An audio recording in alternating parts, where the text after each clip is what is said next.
بسم اللہ الرحمن الرحیم۔ السلام علیکم۔ اردو سٹوری پلس میں خوش آمدید ویورز۔ آج پھر آپ کے لیے ایک اور سبق آموز سچی کہانی لے کر حاضر ہوئی ہوں۔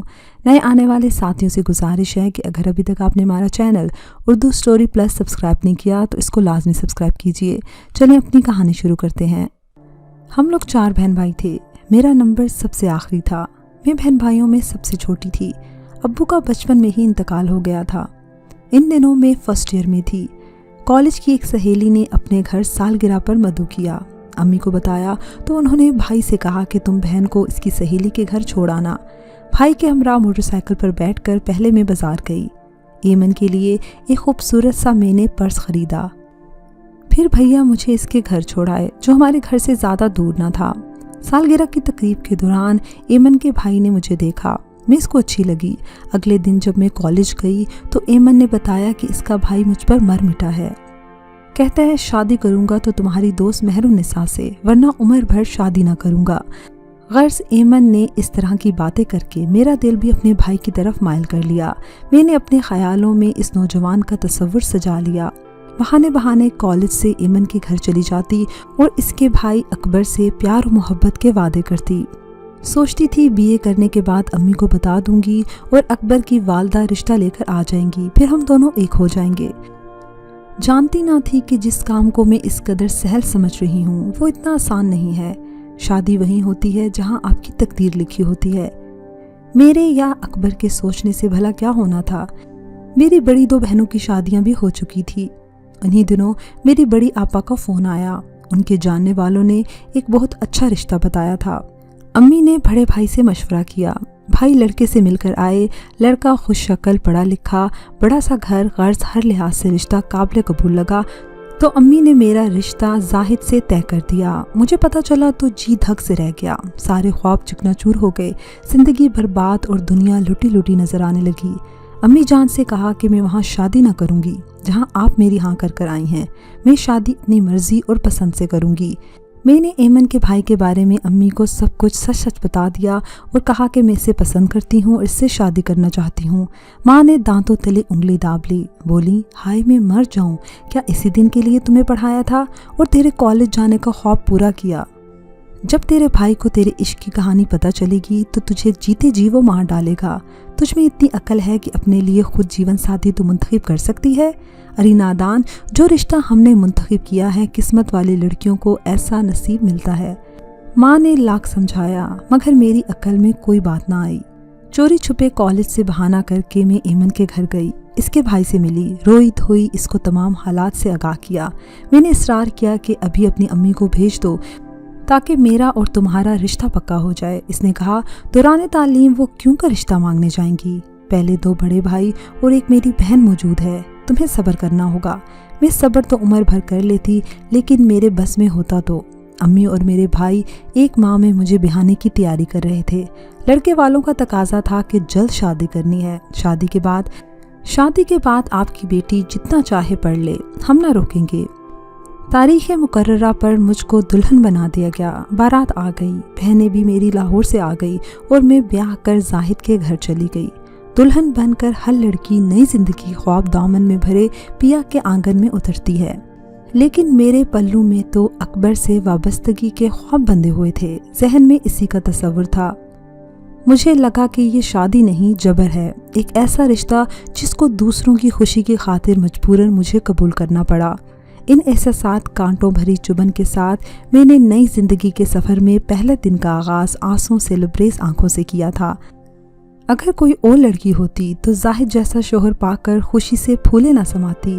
ان میں کوئی کمی نہ تھی اور نہ ہی ان کے گھر میں کسی شے کی کمی تھی۔ مقدر نے مجھے بہت کچھ دیا تھا لیکن فطور میرے اپنے ذہن میں تھا۔ وقت گزرنے لگا۔ زاہد نے مجھے ہر ممکن خوش رکھنے کی کوشش کی مگر میں نے روتے چہرے سے نئی زندگی کا سفر شروع کیا تھا۔ آخر تک روتے بسورتے ہی دن رات گزارتی رہی۔ مجھے خوبصورت مقامات پر ہنی مون کے لیے لے کر گئے، بعد میں بھی سیر و تفریح کراتے رہے، مجھ پر خوب پیسہ لٹایا۔ مجھ کو خوش دیکھنے کے لیے ان کے ساتھ ساتھ ساس سسر، دیور، نند سب نے تمام جتن کر لیے۔ نہ ہی دل کی کلی کھلی اور نہ ہی ان سب سے میں نے کبھی ہنس کر بات کی۔ یہ سب لوگ میرے لبوں پر ہنسی دیکھنے کو ترستے تھے۔